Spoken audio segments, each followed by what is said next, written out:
Wachezaji ambao wanatajwa kuwa na timu hivi sasa licha ya kwamba rasmi hawajajulikana kama ni wachezaji wa Simba, akiwemo Brighton Ukani na moja ya viungo kutoka Kenya Po. Hili kwa upande wenu likoje na nafasi yao ndani ya Mapinduzi iko vipi na ndani ya Simba kwa ujumla? Kiukweli si busara kujibu swali ambalo halikutoka kwenye official statement ya Simba. Nitakuwa muungwana na wewe uwe muungwana zaidi unisaidie kwenye hili.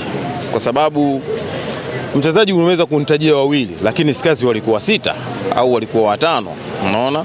Na hiki ni kipindi cha usajili kweli na ni kipindi cha kufanya majaribio kweli, lakini siwezi kumzungumzia mchezaji mmoja kwa taarifa ambayo haijatolewa na klabu. Kwa hiyo inawezekana wapo na inawezekana watakuwepo zaidi ya hao waliozungumzwa, lakini mwisho wa siku tumeonyesha upana wa kikosi kwa sababu at end of the day tuna wachezaji 8 ambao hawapo kwenye kikosi. Una injury wawili, una wachezaji 10. Katika wachezaji 30 maana yake una wachezaji takriban 20. Katika 20 una youth 3. Youth wengine ligi ya under 20 inaendelea. Kwa maana yake lazima ukave hapo at least wachezaji, baadhi ya wachezaji ili kumiti angalau kikosi ambacho kinaweza kwenda kutoa ushindani.